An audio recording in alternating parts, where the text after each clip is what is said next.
दिवाळीच्या सर्वांना हार्दिक शुभेच्छा। आज 18 ऑक्टोबर, आज धन्वंतरी जयंती आहे व धनतेरस आहे। धन्वंतरी जयंती ही वैद्यगुरु भगवान धन्वंतरींना समर्पित आहे। आज भगवान धन्वंतरीचे स्मरण करावे, पूजन करावे, आपल्या आणि आपल्या परिवाराच्या उत्तम आरोग्यासाठी त्यांचा आशीर्वाद घ्यावा। त्याचबरोबर आज यमदीपन पूजनाला खूप महत्त्व आहे।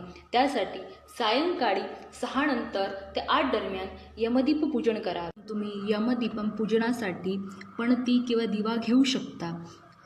कणकेचा दिवा हा उत्तम असेल। कणकेचा दिवा बनवण्यासाठी कणकेमध्ये थोडी हळद मिक्स करून त्याचा दिवा बनवावा। दिवा हा चौमुखी असावा। सरसो तेल टाकावे,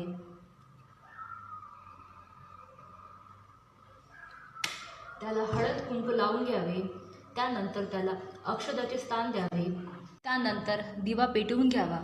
दिवा पेटवल्यानंतर त्याला धूप दीप द्यावे आणि घराच्या बाहेर म्हणजे गेटच्या बाजूला किंवा गेटच्या बाहेर कंपाऊंडच्या भिंतीवर दक्षिण दिशेला हा यमदीपनाचा पूजनचा दिवा ठेवावा आणि यमदेवतेला प्रार्थना करावी। यमदीप पूजनामुळे जी अचानक येणारी संकट आहे ती टळतात। त्याचबरोबर आपलं आणि आपल्या परिवाराचे अकाल मृत्यूपासून संरक्षण होते। त्यासाठी यमदीप पूजन आवर्जून करावे।